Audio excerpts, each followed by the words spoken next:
You are listening to Faithless Brewing, a Magic the Gathering podcast for the Spike Rogue. Each week we design new decks for tournament play. We put our creations to the test and share our findings on the air. Today we open up the Brewer's Mailbag to field your questions about Modern and Pioneer. We talk about the most powerful cards that no one is playing, tips for more effective testing, and picks of the week with the latest tournament technology. That's all coming up on Faithless Brewing. Thanks for listening and enjoy the show.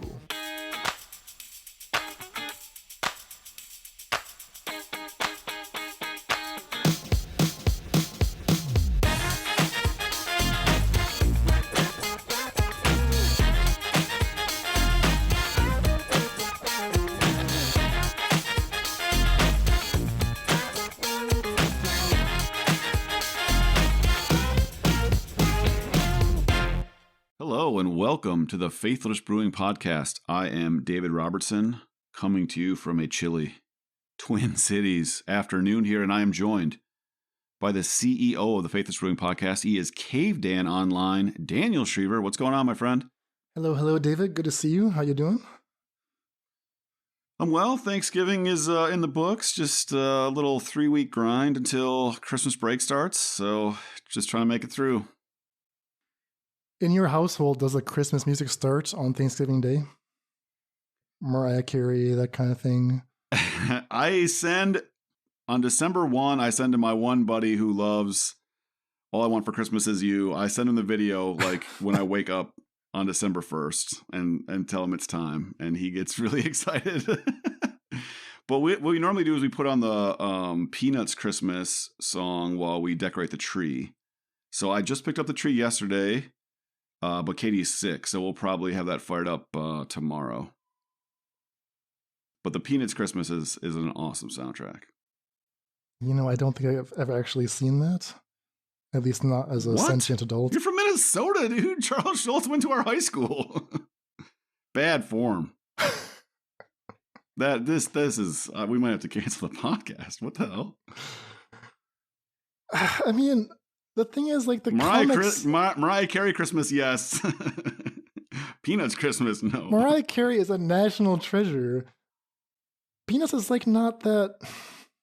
The comic strips never struck me as being that funny. They were not the ones that I was excited to read as a kid. Like, I would go to Calvin and Hobbes, right?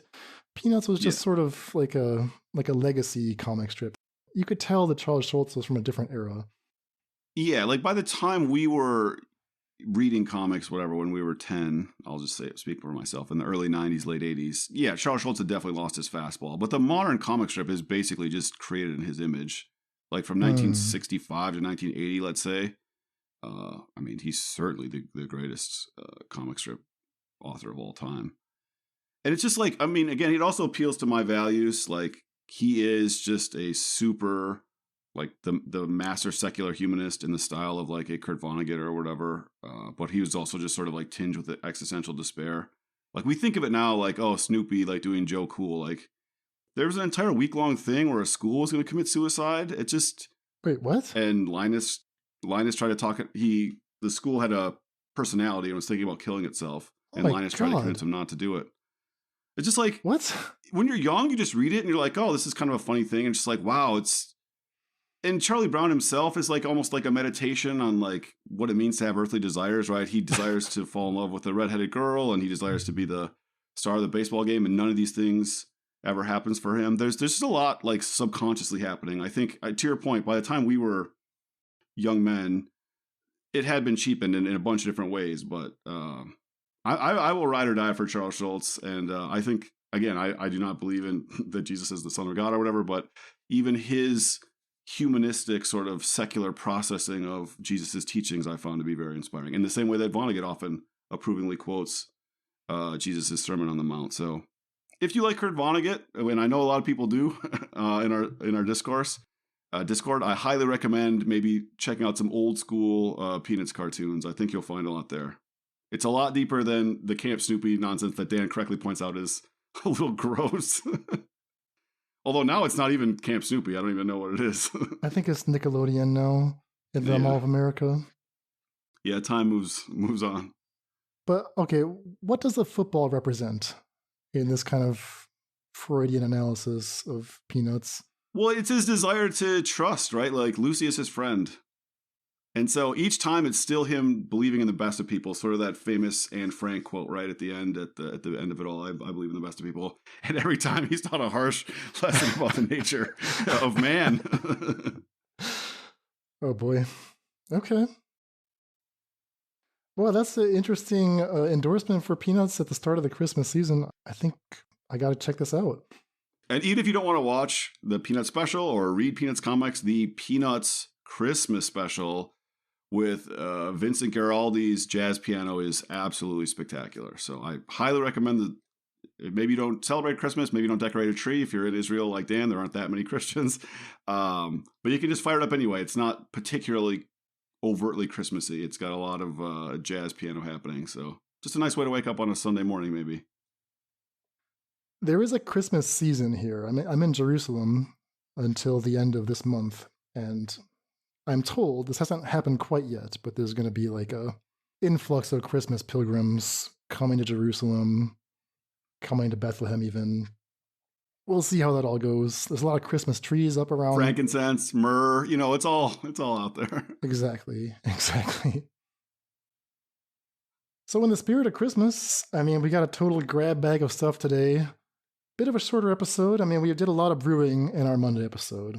We brewed up, we're magicked out, all right? We've played our third path lists. We brewed up combat thresher lists. Today, we're just going to take it easy.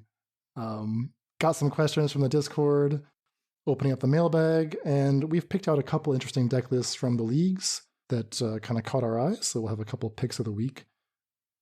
Before we jump into the program, just a quick reminder at the top that if you enjoy the show and want to support the podcast, the best way to do that is by joining our Patreon, which you can find at patreon.com/faithlessbrewing.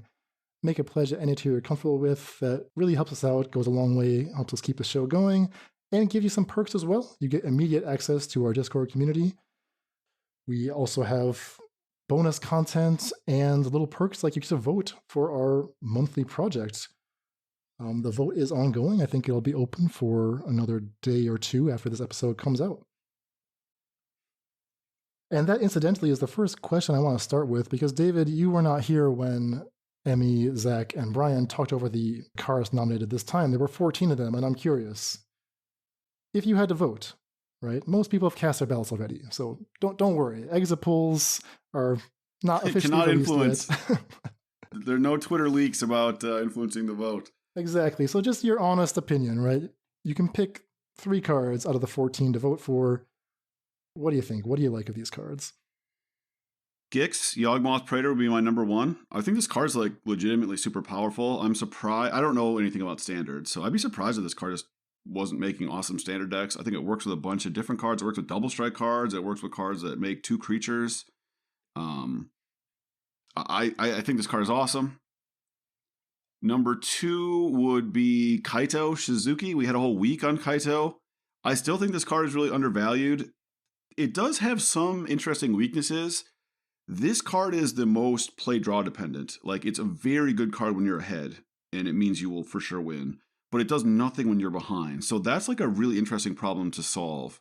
And I think that's one of the reasons why we started to see a little bit less of it even in standard, right? It went from a 3 or 4 of in these Esper decks to a 1 or 2 of, because when you're on the play, it's awesome. When you're on the draw or behind, it doesn't do very much.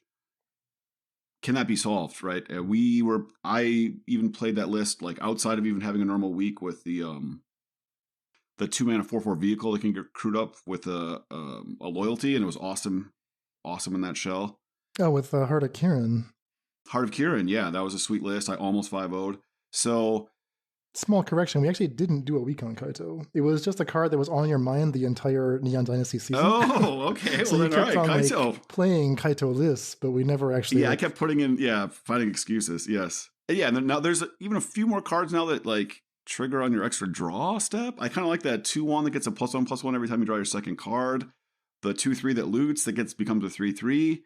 And unblock or in Menace if you draw your second card. So anyway, Kaito. And then my third is Urza, Lord Protector / Mightstone and Weakstone.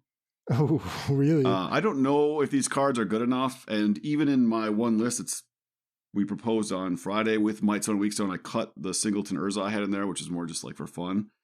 But I think we just probably need to just put 4 Mightstone and Weakstone in the list, put 4 Urza in the list, probably put 4 Stern Lesson in that same list. And we have to try to do the thing. We just have to try to do the thing. There's just no way around it.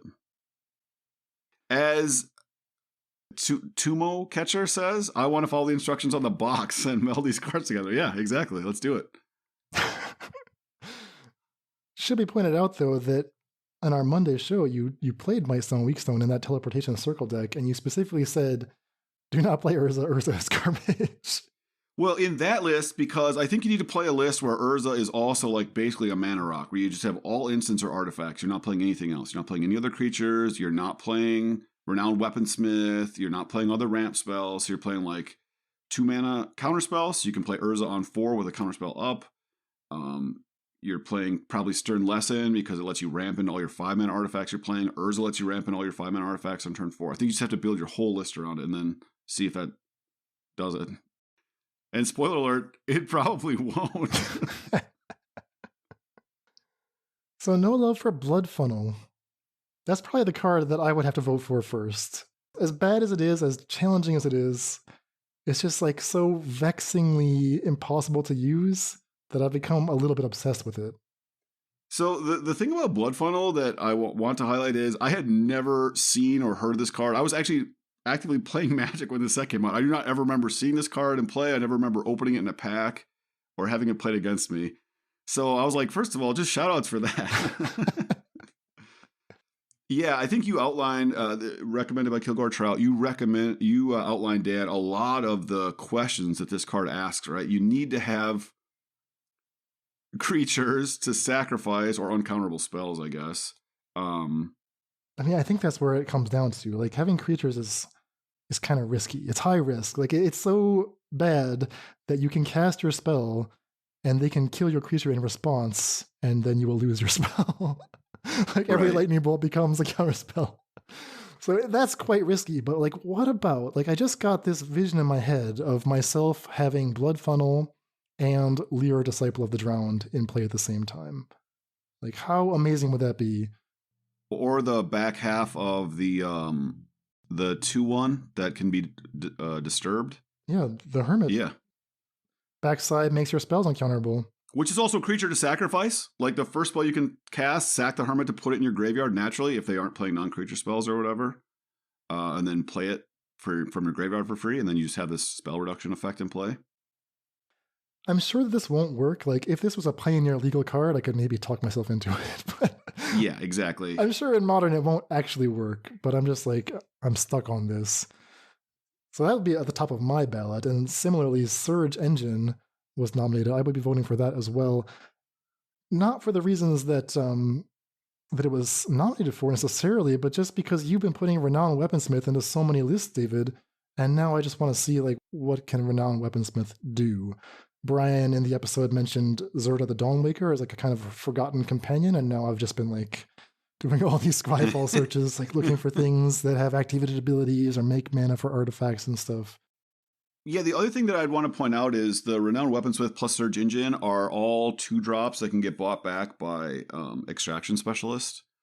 Yes. So I'm always looking for, like, you play Renowned Weaponsmith, and if you just have a way to pay off the mana, then you say, oh, what happens if my Renowned Weaponsmith dies?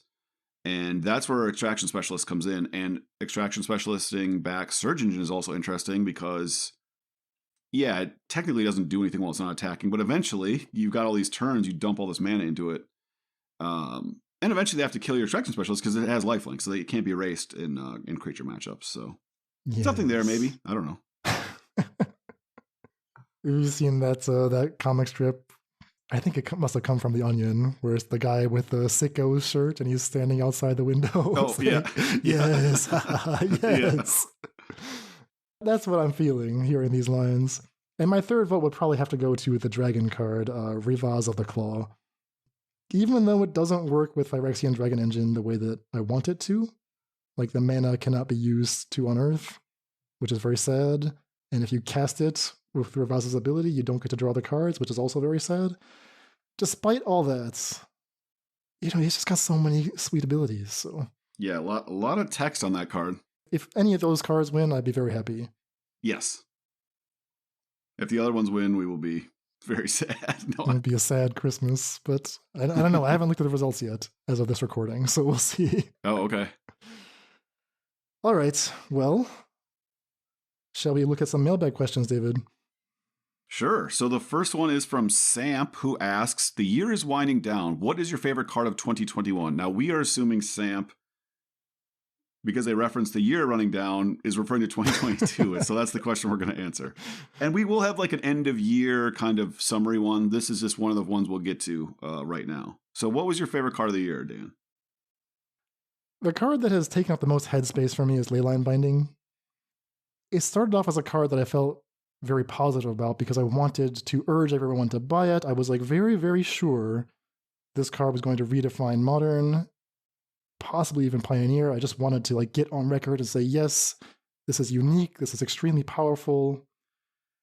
It's going to change things.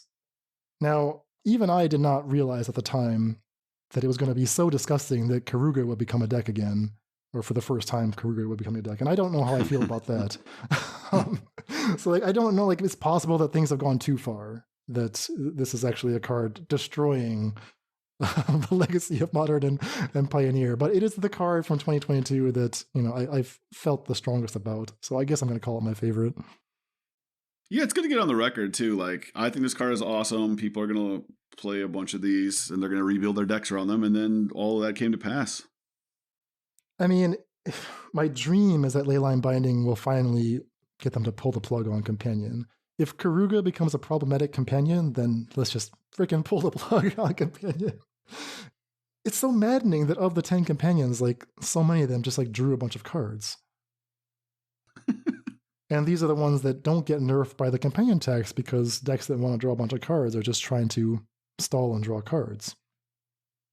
Yeah, I mean, that's the reality.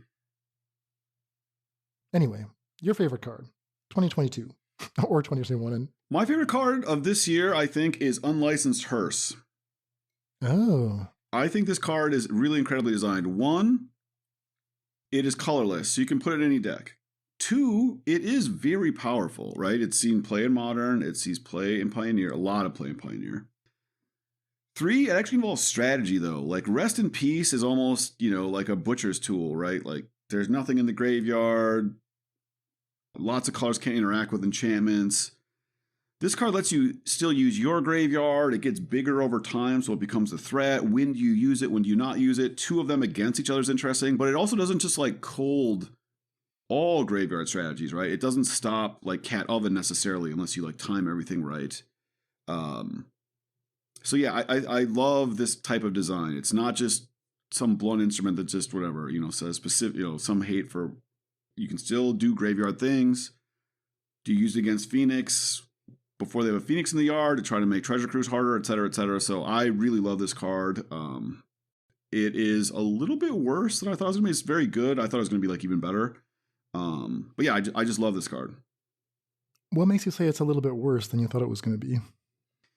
I thought like a turn 2 Hearse would just dominate blue-red to the point that like blue-red would have to become less popular because everyone would play like 3 Hearses. And a turn 2 Hearse is very good against blue-red, but first of all, they just adopted multiple Spell Pierces and Abrades in their sideboard, so they had to change their whole makeup of their deck, fine. But it also just doesn't always win, and you need to play it with creatures to crew it up. And then like the second Hearse is actually pretty bad.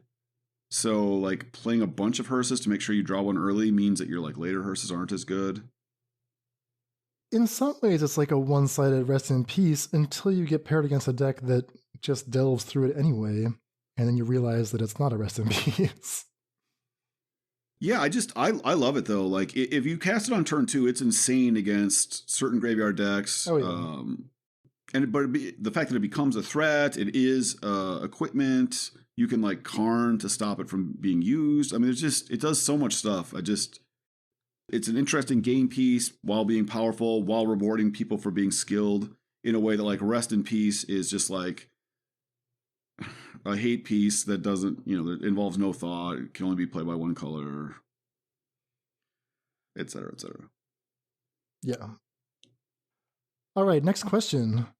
This one comes from D. Jeff MTG. When the dust has settled, what will be the most impactful card to come out of the Brothers' War? And you can't cop out here and say the Painlands, which is what I did last time around.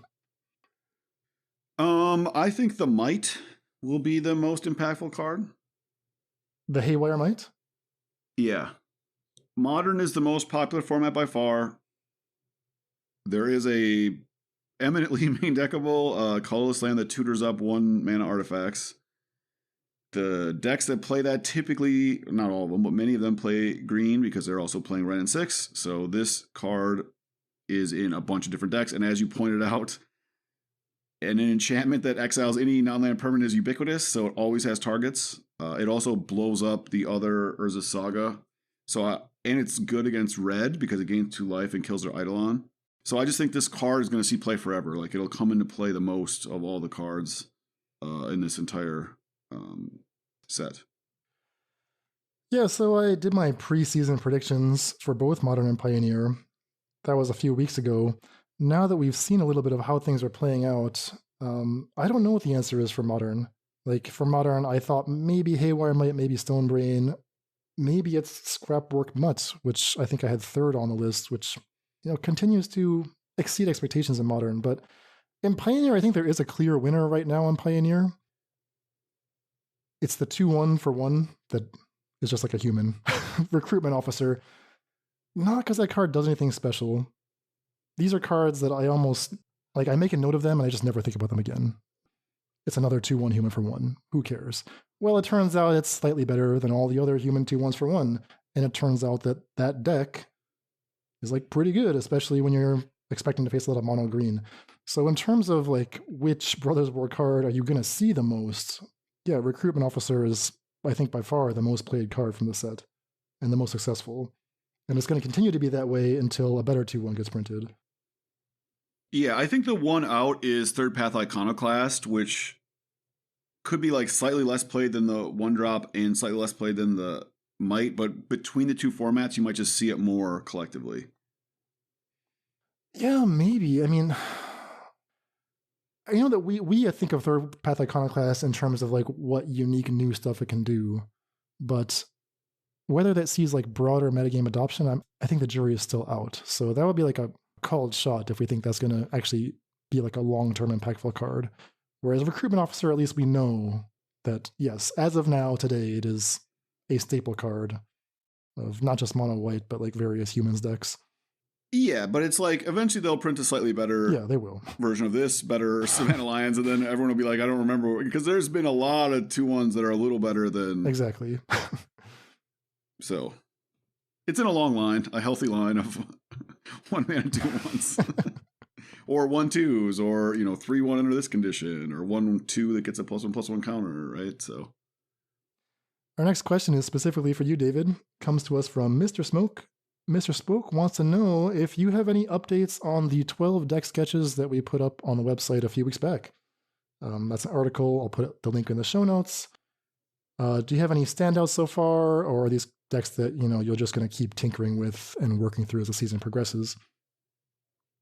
Yeah, so we obviously have a somewhat regimented schedule, right? We try to talk about a card a week. We try to talk about our brews from the last week. But I'm sending out weird ideas or interactions all the time to the guys in the chat. Is this a thing?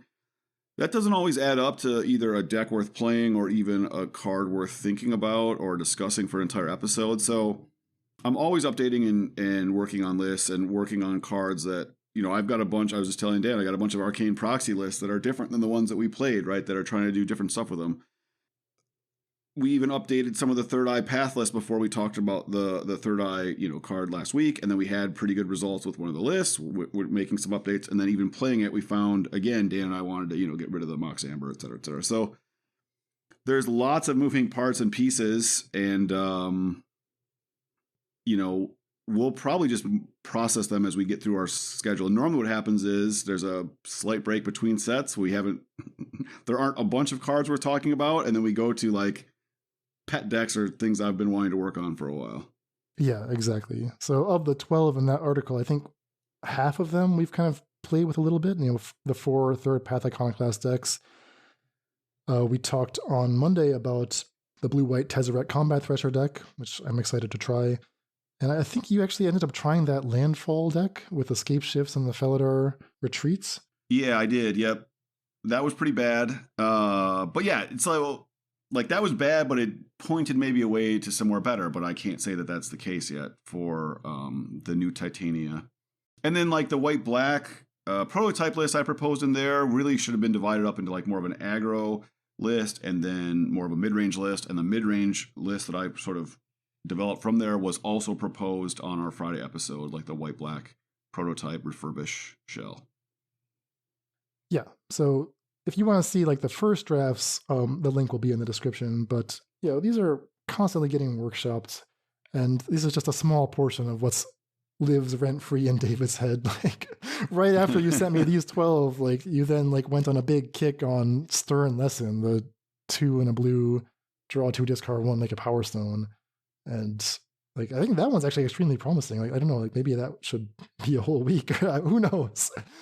Yeah, I've been having fun brewing it up and playing with that. So yeah, exactly. So there's lots of stuff happening, but haven't had time to test a lot of them outside the confines of recording and testing out the specific list of the week. Next question is about Pioneer, so I'm going to kick this one to you first. It's from Stevie B, who asks, what's the best Pioneer package that nobody is playing right now? Right now, no one is playing Sylvan Caryatid or Growth Spiral. I don't know if they go in the same deck. We've seen that in the past. I think you can't play all of them together because you don't have Expressive Iteration to prevent you from flooding. But in general, Growth Spiral lists, I think Growth Spiral is the most powerful card that's seeing no play in any deck in the format. I think it probably would need to be like a banned control-ish shell. I don't know exactly what needs to be in it. I think playing Growth Spiral and like 27 lands and Censor, there is a shell there. So there's kind of 2 parts to that, right? Like what makes Growth Spiral so good? Because it's not immediately obvious that it's a powerful card. And then B, if it is so good, then why is it not seeing play? I think, well, first of all, Growth Spiral is way above the Pioneer power level. It's an Explorer that can be cast at instant speed. Explorer is way over Pioneer's power level as well. Would never be printed into a modern set. And this requires you to play blue-green, so already your mana starts to get bad because you need that on turn 2. The ramping aspect, there's so few efficient ways to ramp, right? So I'm naming those 2, and we've talked about it before, right? What are your 1-drops going to be to interact? Is it Mana Elf? Is it red mana with blue cantrips? Is it black interaction? Or is it a white 1-mana creature? And at the time, we outlined that there are these other decks that play Sylvan Caryatid or Growth Spiral or both on turn 2 and kind of catch up with their powerful 4 and 5 drops. Now, as they make 2 and 3 drops increasingly more powerful, it's harder and harder to catch up. The mana starts to punish you. Do you add that 4th color to play Omnath? Omnath has not impressed me in Pioneer. So I don't know what the answer is, but Growth Spiral is way above the power level of Pioneer and was the best card in Standard the entire time it was there. And so what can we do with that? I'm not sure. Like you would think that you could just splash for it in blue-white control, which is very popular, but the more I face that deck, the more I see that they really need all their land slots to be... They need to leave a lot of land slots open for their utility, and if they had to add a 3rd color, that would be a bigger cost than one might initially think. So they just don't do it. So you actually have to be specifically blue-green or like some kind of multicolor ramp. Yeah, like could you just abandon some of the like clunkier parts of the Lotus Field piece and just, because you're playing 27 lands, just Growth Spiral into Lotus Field and still play like Lotus Field to Fairy, but none of the like cards that combo with Lotus Field, like the 1 white, 1 3, maybe just like a 2 out of sideboard if it's good against certain aggro decks. Huh. It's something like that. I think Growth Spiral into an early to Fairy seems really good to me. Seems insane to me. with no creatures. Like, I don't think you want to play the 4/4 wolf, which is something I thought you could do, and I don't think you can do anymore. Interesting. What about the Sylvan Caryatids? Niv Mizzet would be like the last deck still featuring Caryatid, and that's not seeing a lot of play. Yeah, it's not seeing any play. I haven't played against it in a long time. The mid-range lists all play like fires with Karuga, right? So you can't play Caryatid there. Correct. That's like the mid-rangiest mid-range list you'd normally see 5-0ing. Or it's like Grixis, like removal, like a couple of 2-for-1s at 3 or 4 mana, nothing else. You're more likely to see a Sylvan Caryatid as like a flex slot ramp card in mono green these days than anything else. Yes, agree. But so Rampant Growth is allegedly too broken to be printed into Standard and would be way too good, whatever, by the transitive property in Pioneer, allegedly. But Sylvan Caryatid, if it doesn't die, so that means we can't play Wrath, that's the one thing we're gated on, is better than Rampant Growth, because it blocks, the 2/1 you just said was the most impactful card or it blocks Thalia, right? It's a ramp spell, it isn't affected by Thalia, and it fixes our mana perfectly. So, like, what aren't we doing with this card? I'm not saying it should be the best card in Pioneer, which it was for many months, but it's like, no one can use this card. That just, something's wrong here. Huh. There's no 4-drop that we just want to play on 3 that's worth it. Explain this to me, Daniel. Well, I think part of it is that it doesn't block as well as I thought it would. A second part is that if you're in a controlling strategy, you're very likely to play a lot of triomes, which means you're not even going to be like on curve necessarily. So you can't like build a game plan where you have to do that 2/4 ramp when you're also playing all these tap lands. So in that sense, like if I'm just trying to survive until a later part of the game, like it doesn't have to be Caryatid. It could just be land drop, leyline binding, temporary lockdown, wipe the board, fires Karuga. And I achieve the same thing. Yeah, and temporary lockdown becoming more common in blue-white is like a really big deal. You referenced it on the Friday episode, affecting a deck that's playing a bunch of small artifacts to trigger. But that changes everything. Like if you don't have an actual disruptive element, like a 3-mana sweep everything is unbeatable. Like that's why there's no.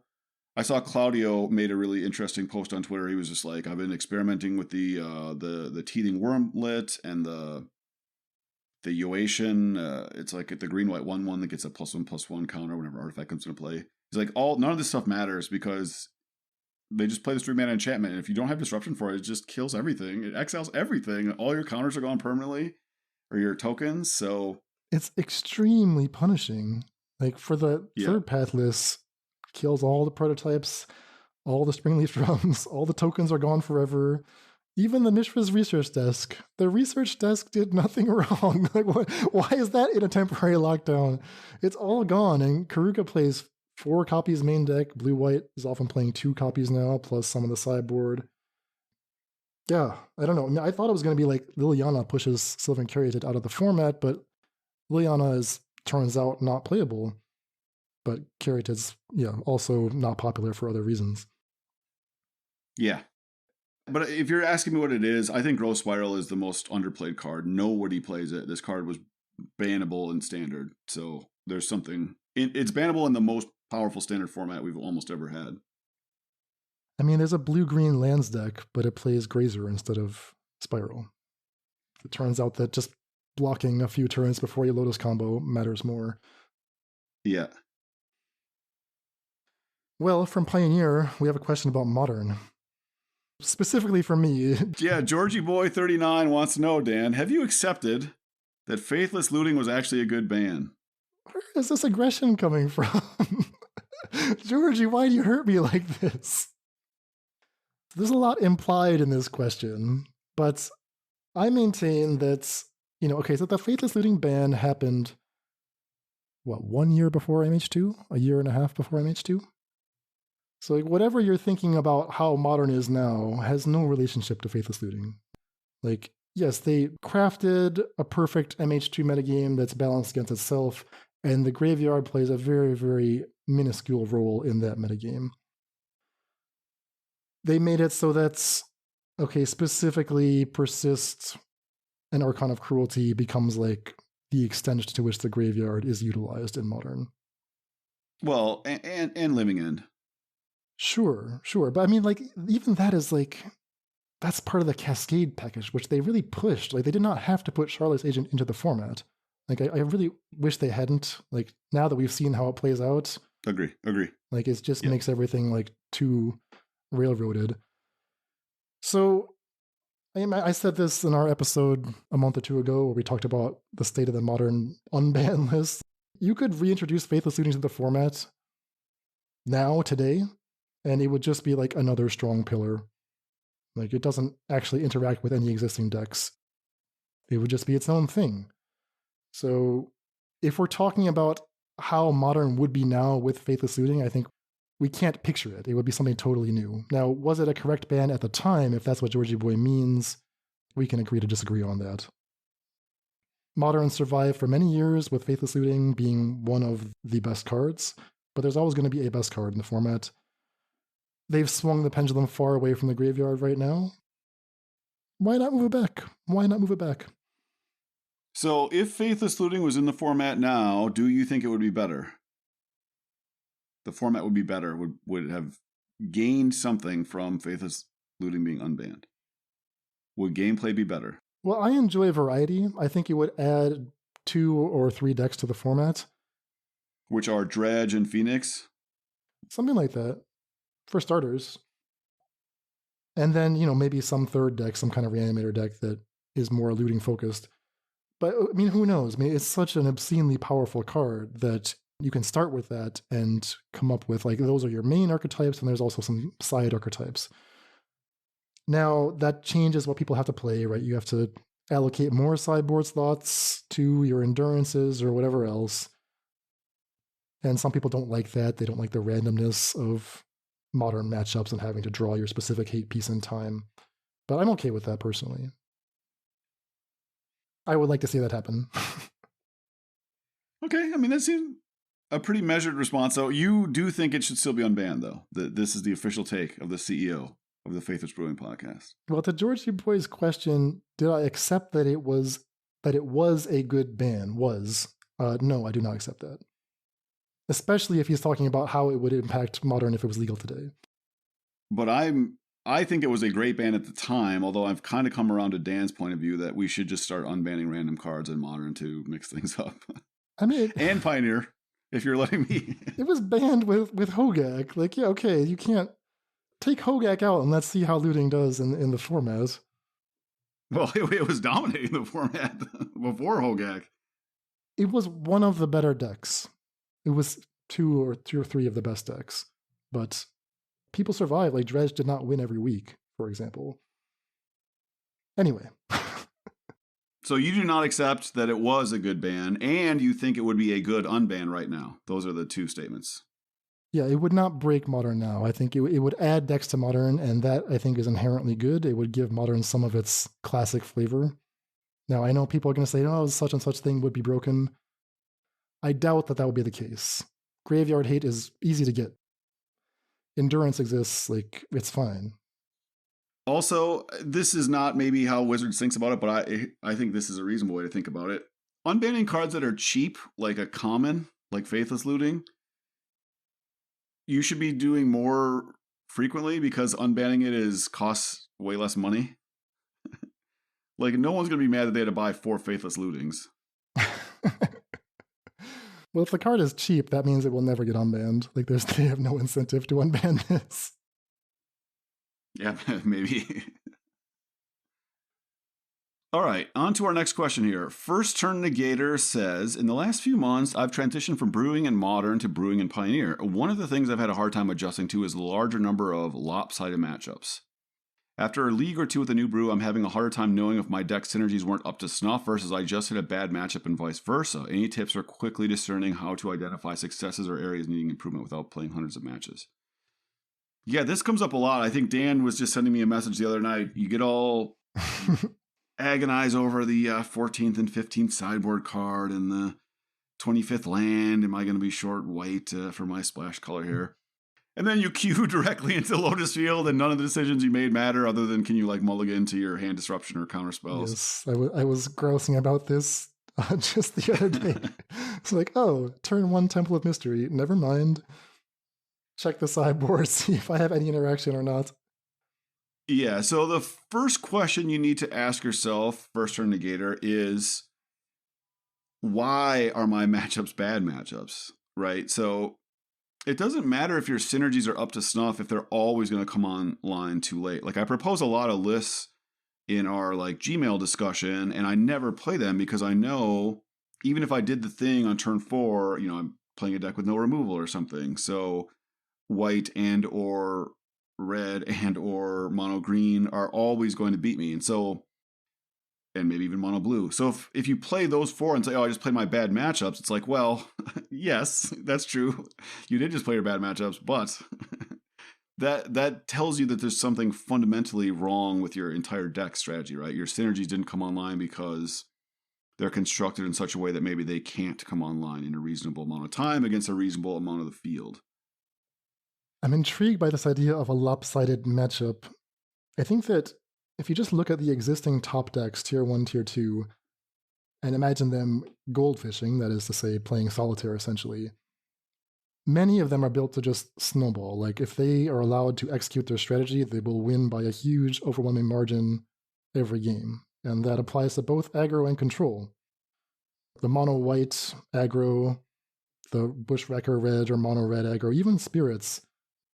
The plan is to just run someone over and don't give them a chance. On the flip side, mono green ramp, or mono green devotion as it's called, Karuga fires, even blue white to some degree, they're just like, my plan is to go really hard on this one thing, Lotus Field especially. So where does interaction even come in? I mean, as long as these decks are popular, there's always going to be that chance that if you get paired against these decks, they're going to try to do something lopsided to you.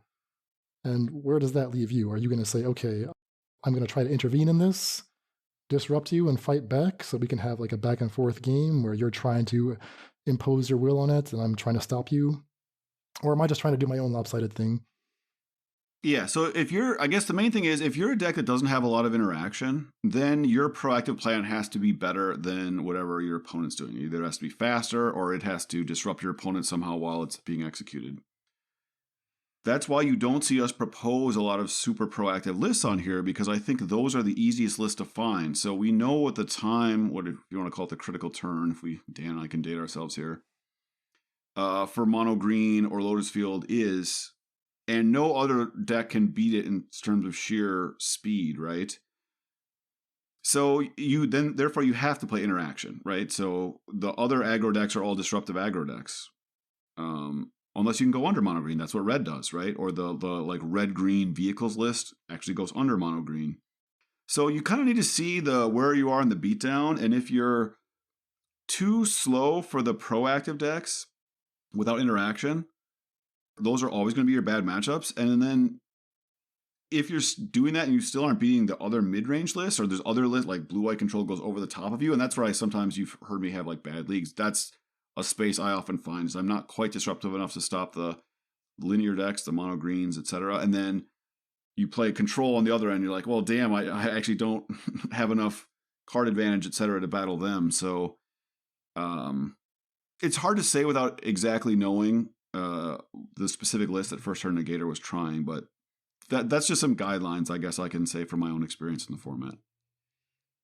So if the question is specifically, how do you identify areas for improvement or areas that are working well without playing so many matches? I mean, it's almost like unconnected to the lopsided thing, but I think First Turn Negator is getting at the fact that sometimes it feels bad to be playing these lopsided matchups and just trying to learn something. You have a question in mind and you feel like you don't get to answer it because you keep hitting these other matchups that play out a certain way. Yeah. I think part of that is forget game one, just ignore game one. The game where you don't have the interaction in your deck, let's say. Like I complained about that Lotus Field matchup to David, and I still won the match once I actually got to play with my sideboard cards. Your only win of the league, in fact, it turned out. Yeah, and I mean, people in Modern are quite used to this, or they used to be back in the Faithless Looting era, right? Like sometimes you just have to give up on game one and win games 2 and 3. The other way is, okay, if you don't want to play all these matchups, you can kind of just, there are not that many decks in Pioneer. You can just kind of take the top 5 or 7 of them and just like imagine, okay, you know what they're going to do. They go very hard on one thing, and just like imagine what do I think I'm going to do against all those things. And sometimes the answer might be, actually, I'm not really set up for that in game 1. Okay, so you can learn that actually without playing. Yeah, exactly, because you know what the turns look like.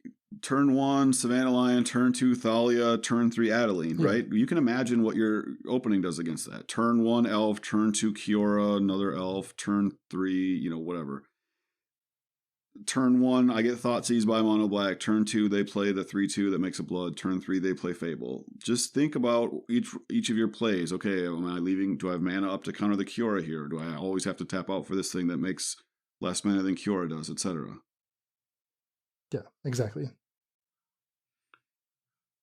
All right, Chattanooga asks, now that Pioneer RCQ season has passed, Pioneer events in my local area have been decimated while Modern is going strong. Is there something truly different between the two formats, or does Pioneer just lack the history investment that people have with Modern? Or is my local area just an outlier?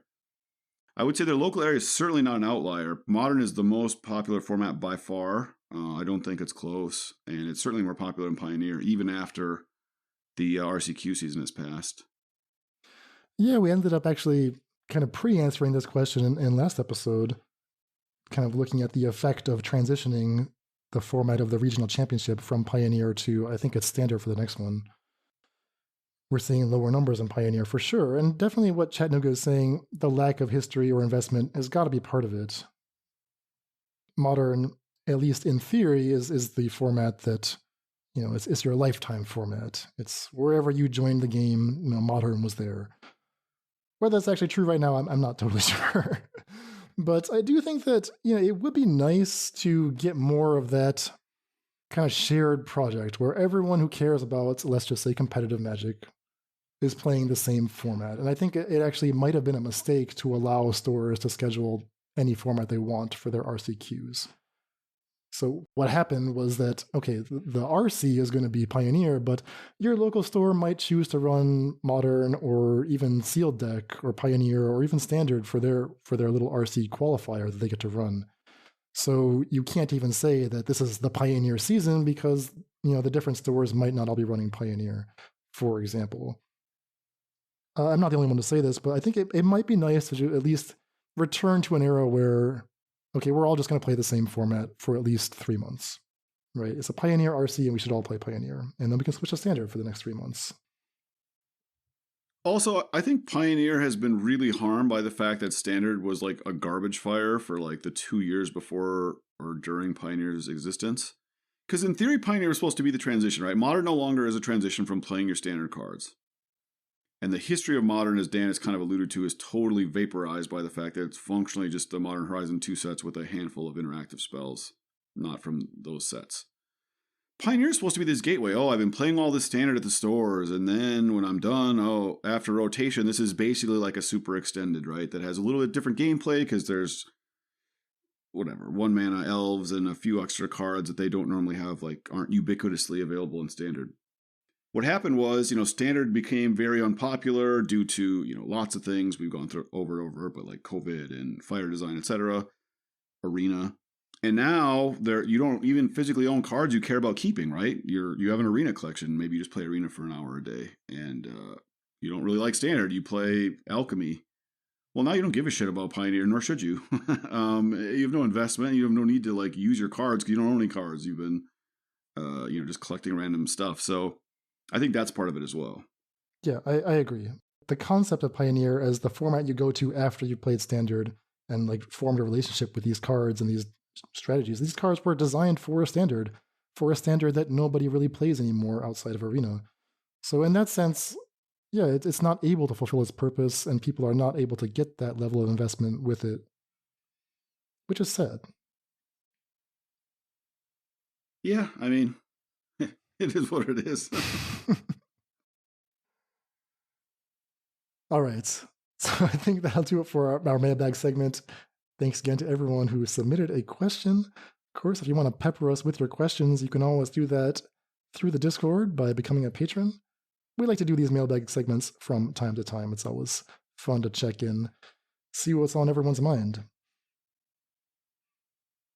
Now, before we sign off, we did promise you a couple deck lists, our picks of the week, if you like, and we've got one for Modern, one for Pioneer. These are just decks that caught our eye from this week.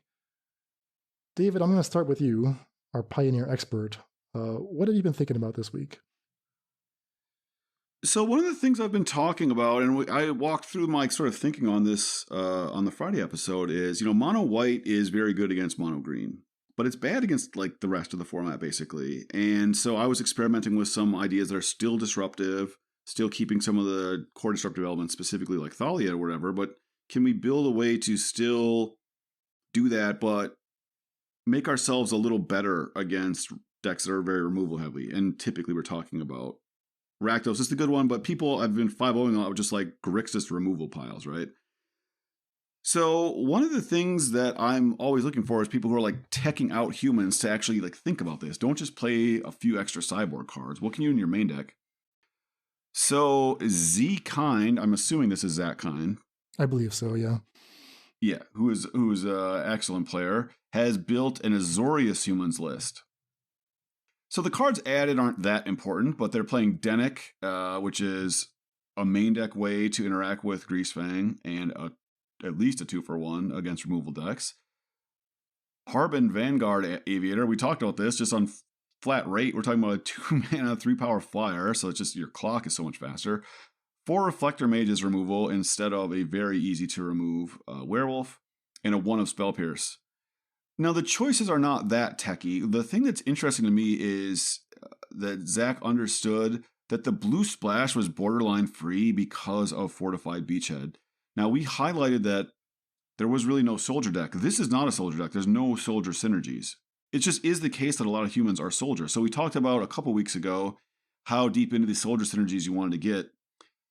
He's just like dipping his toe in, and it's basically just saying, I just want the soldiers to make my mana perfect. The Beachhead is going to come into play untapped because Kytheon is a soldier, Recruitment Officer is a soldier, Dennick is a soldier, Harbin is a soldier, Lieutenant, Thalia is a soldier. That's enough. That's all you need. And once you have this, the blue splash basically becomes free because Hallowed Fountain, you're not often in a race in your mono white deck. They're playing no islands at all. Artikar Waste is a new card. As Dan pointed out, the Painlands are actually probably the most influential of the new cards. And now all of a sudden you have a main deck Dennick. You actually have attacking flying creatures. Your sideboard can add Spell Pierce. And you're so much better situated to alter your matchups in a way that's just playing like, oh, I have 4 Wedding Announcement in my sideboard, but I'm going to lose every game 1 and most game 2 and 3s against red-black. I just think it's a really techie idea. There's no fancy soldier. And yeah, Fortified Beachhead even has extra text if you get up to 6 mana. You just pump all your soldiers. It's just such a free splash. I really love this. I cannot decide whether the Fortified Beachhead is like the payoff or the enabler for this splash. Can we put the why not both gif with the little girl shrugging her shoulders? Well, it does carry risk, right? If you do not have a soldier in player in your hand, it's a tap land, which aggro decks abhor tap lands. There's 17 soldiers plus 4 Mutavaults. It is good that you can do this splash without giving up Mutavault. That is something important that zkiihne has identified here. But what if you have to play a tapped Beachhead? I mean, that seems devastating. Maybe it's the case that, okay, but we want the blue creatures so much that we're willing to risk that. Like, do we really believe strongly in Reflector Mage better than Brutal Cathar? Oh, yeah, it's not even close. Interesting. Okay, so you think it's just straight up better than Brutal Cathar? The problem with Brutal Cathar is that a lot of times you have to make an attack, and if they have removal, you lose. But if you don't attack, then you also lose. So you just say, all right, if you have removal, you kill my Brutal Cathar, and then Shieldred comes back into play, the game is over. I mean, you just cannot play this way. I see. It also turns on push by itself. So yeah, you often have to brave to protect your Brutal Cathar instead of getting to get your nut attack in. And this deck is just saying I Reflector Mage your Shieldred. Okay, I took 2 damage, fine. Now what? You can't play Shieldred on your next turn, and now my Brave is saved because you can kill Reflector Mage. Has already done its damage. Now I'm using Brave as a way to finish the game. Hmm. Reflector Mage banned in Standard. Brutal Cathar never banned in Standard. That's all you need to know. Simple equation. Growth Spiral banned in Standard. There you go. Yeah. Play it in Pioneer. It's not complicated. We don't have to overthink this. So you get to keep Brave the Elements because everything's white. You keep your Mutavaults. Maybe you activate the Fortified Beachhead. I guess you lose Sheffet Dunes if that was a card that you've frequently found yourself activating. Yeah, I mean, I could see it. We'll see if more people pick this deck up. Yeah, it might not prove to be the right deck or not, but I think it's like this is the type of experimentation that nobody thinks about. It's just like, oh, I just added an extra sideboard card. Oh, it sucks when you like lose the matchup lottery and I don't get to play mono and green. It's like, you can think. zkiihne like used his giant brain and made some interesting choices, and maybe he like altered the matchup spread exactly like you should be doing. That's what brewing is. All right, that's Pioneer, Dan. What do you have for us in Modern? All right, so my pick of the week for Modern comes to us from Anthony Manito, friend of the podcast. He is IPlayBadDecks on Magic Online and Twitch. He's actually been on here like 3-4 times now. This deck is not a 5-0, but I feel like it still deserves an award. He was very excited. He was in Discord the other day telling us about he just gotten a beautiful 3-2.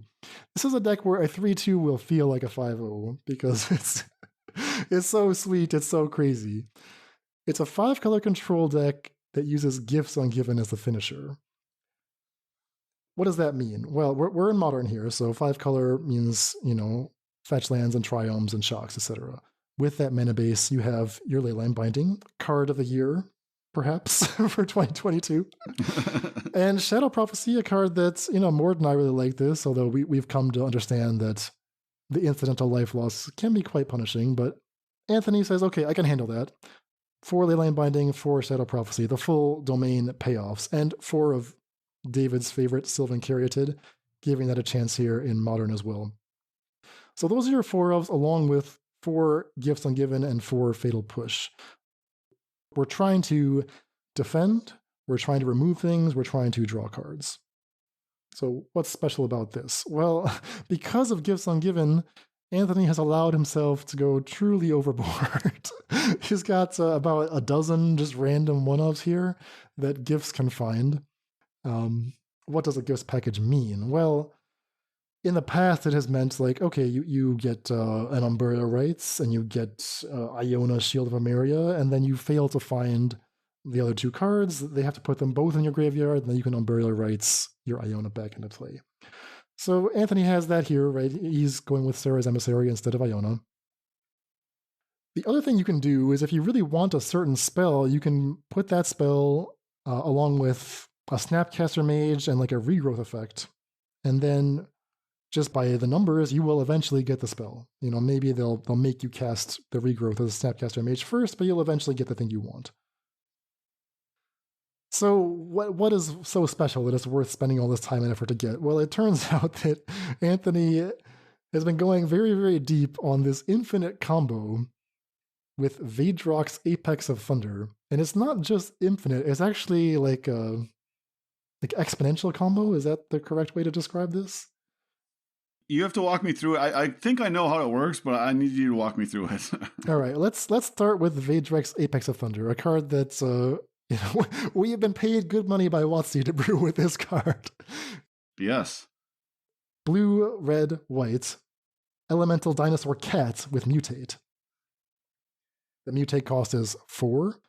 So its base stats are 3/3 flying first strike. However, where Vadrok is really interesting is when you mutate it. Whenever this creature mutates, you may cast target non-creature card with CMC 3 or less from your graveyard without paying its mana cost. So, okay, you get to free cast something, big deal. But what's interesting is that does not exile the spell. After Vadrok is done casting it, the thing you cast remains in the graveyard. And because of the weird way that mutate works, you can keep stacking more and more copies of a mutate onto the same creature, and then maybe you'll trigger multiple mutates. You can mutate a Vadrok onto something, and some other mutant, and then trigger the mutate again. And you can even mutate a Vadrok onto itself. Like if you have 2 copies of Vadrok mutate them onto the same creature, Sylvan Caryatid in this case. That's where this is the Sylvan Caryatid coming back into the picture. Then you will get to do Vadrok's ability twice. So the second Vadrok gives you 2 free casts from the graveyard. And if you can keep adding more Vadroks to this stack of mutants, like you have a Sylvan Caryatid that keeps sprouting dinosaur cat heads from it, like more and more heads every time you put another copy of Vadrok onto it, you can just recast a spell. The same spell even, because the spell never leaves the graveyard. All right, so is this actually possible? Yes, well, it turns out there is a spell that can just double Vadrok. It just creates an additional copy of Vadrok. And then when Vadrok ETBs does this mutate thing, it copies that spell again, which creates another Vadrok, which triggers 2 mutates now, and you get to keep doing it, and you keep getting more and more copies of Vadrok. So 1, then 2, then 4, then 8. Does that make sense? Yes. And the spell we're talking about is Double Measure from Strixhaven. Blue-green instant, copy target creature spell you control, that is a creature on the stack, except that it's not legendary if the spell you're casting is legendary. Then the copy becomes a permanent token. But that's actually not going to happen because we're not making a separate Vadrok. We're just putting Vadrok as a mutant onto the Sylvan Caryatid. So we cast Vadrok from hand, mutating it onto the Caryatid. We respond by double majoring the Vadrok. Now we have 2 Vadroks on the stack. The first one is the fake Vadrok. That resolves first. Targets the Caryatid, triggers its little effect. It rebuys double measure, sees that the original Vadrok is still on the stack. So double measure creates another Vadrok. That one resolves first, and now you get 2 Vadrok triggers from your Sylvan Caryatid. One recasts double measure, and the other recasts lightning bolt. And that's it. That's all you need. It just keeps going. You actually get like an extreme excess number of spells from doing this. And so you need some kind of way that actually damages your opponent in the graveyard. Is that just to end the game? Otherwise, you're just drawing for it, basically? Precisely. Well, the Gifts Ungiven does it. So yeah, Gifts Ungiven needs to put either the Lightning Bolt, which is here 1 copy, or the Kolaghan's Command, which is also 1 copy. And Anthony has posted these hilarious screenshots of both Lightning Bolt and K Command delivering exponential damage for lethal off Vadrok. Like, very expensive. Like, is this actually good, or is this just like a cool style points? Who cares? Why not both? But it's just so sweet. Yeah, I like it. I really like it. Vadrok in general, I feel like there's some potential there, right? I mean, the card just is so unique. I mean, the combo Vadrok double major Sylvan Caryatid, that feels like a Pioneer combo, right? I'm surprised that this is a modern combo. It existed for a little while. They would they would target the treasure making dragon. Yeah, that's right. The Goldspan dragon. So, I mean, I think somebody like a really good grinder top 8'd with it. And then I've played against a few other people who like obviously didn't really know how it worked. So I just like, okay, I just decimate them. But I'm interested in trying a version of this in Pioneer. We just said Sylvan Caryatid was underplayed. It's go time. Exactly. Growth Spiral is a copyable card with Vadrok. I think the hardest part is having a spell in your graveyard that deals damage to players. There really isn't one that you want to play in Pioneer, but you need something. Well, I would do the one that does 1 damage that is functionally a land. Ah, yeah, okay. Spikefield Hazard? Yeah. I guess K-Command's sort of playable. Sort of.